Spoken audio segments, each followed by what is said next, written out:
Le chiffre du jour, 11%, c'est la proportion de salariés français qui pensent que l'intelligence artificielle aura un impact positif sur leur emploi. 11% seulement, on devrait dire, selon une étude ADP Research qui a été menée dans le monde entier. On en parle avec Francis Lelong. Bonjour. Bonjour. Merci d'être avec nous. Vous êtes le cofondateur d'Allegria Group. C'est le leader européen de la formation en intelligence artificielle, en automatisation et en no-code. 11% seulement. Comment est-ce que la France se situe par rapport aux autres pays de l'OCDE? Est-ce que tout le monde est aussi pessimiste que les salariés français? Et oui, malheureusement, c'est un petit peu, j'allais dire, un fait acquis sur les pays européens, puisqu'on va être à 14% au UK, 11% en Allemagne. Mais ce qui est intéressant de regarder, c'est que c'est 34% en Inde, 22% en Chine et seulement 4% au Japon. On voit qu'il y a quand même des prédispositions, j'allais dire, culturelles dans un certain nombre de pays qui sont beaucoup plus inquiets que d'autres. Mais de quoi ont peur les salariés concrètement? Je pense qu'aujourd'hui, ils ont peur d'abord, effectivement, d'être remplacés tout simplement par l'intelligence artificielle. Il y a des bassins d'emploi. On pense bien évidemment au centre d'appel, par exemple, à des métiers fortement où il y a beaucoup de services, par exemple, qui vont être particulièrement impactés. Mais la réalité qu'on voit aujourd'hui dans les entreprises, c'est plutôt un remplacement par ceux qui maîtrisent l'IA. Et on voit que dans toutes les études, finalement, c'est la montée en compétences qui reste le point clé.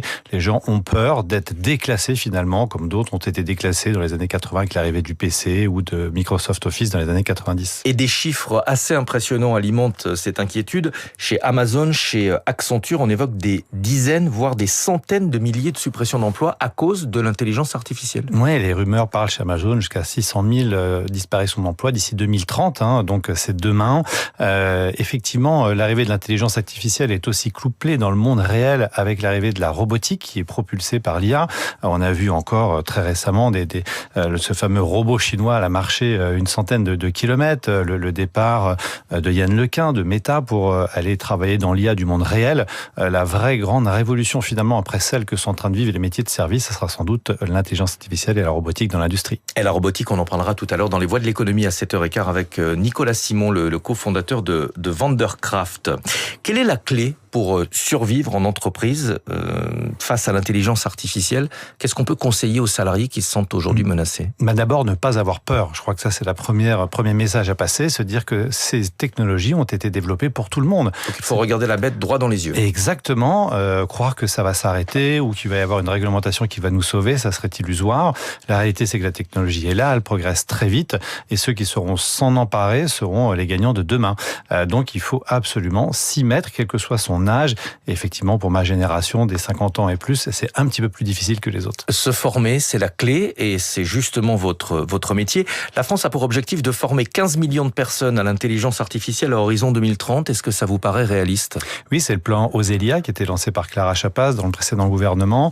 Le problème, c'est même pas de savoir si c'est réaliste. Le problème, c'est qu'on n'aura pas le choix. Et ce qu'on voit, en fait, en réalité, c'est que les individus, les citoyens français se forment plus vite que les organisations. Ça nous inquiète un peu chez Allegria. On voit qu'il y a une agilité, finalement, de nos concitoyens à s'y mettre, alors que les organisations peinent. Aujourd'hui, les gens se forment avec leur propre budget, alors que les entreprises ont encore du mal à investir dans la formation. Encore faut-il que les formations soient de qualité. Vous pensez qu'on a suffisamment de personnes compétentes en intelligence artificielle en France? Et non, c'est un petit peu là où le bas blesse. On manque de data centers, on manque d'infrastructures et on manque de gens qualifiés. Alors, il y a des écoles d'ingénieurs qui s'y sont mises, mais ça va prendre du temps. Il faut 5 ans pour former un ingénieur. Nous, on essaye d'être sur des cycles plus courts, dans l'usage vraiment dans les entreprises. Aujourd'hui, on peut devenir formateur en IA avec quelques mois de formation. Et c'est de ces personnes-là dont on a grandement besoin pour aller passer, j'allais dire, la bonne parole aussi dans les PME françaises, parce qu'il n'y a pas que les grands groupes qui doivent passer à l'IA. Donc ça, c'est votre mission, vous formez les formateurs?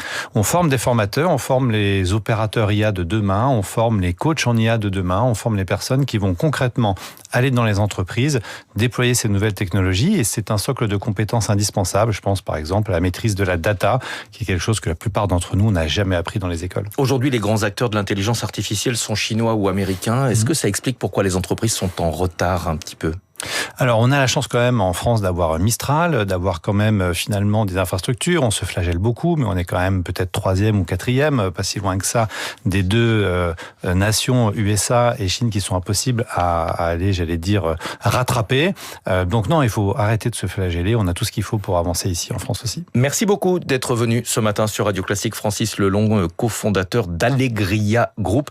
Et on le rappelle, ce sommet sur l'intelligence artificielle pour inciter inciter les entreprises à accélérer qui se déroule aujourd'hui et demain au Grand Palais à Paris. 6h55 à suivre dans un instant. David Abiker pour la matinale.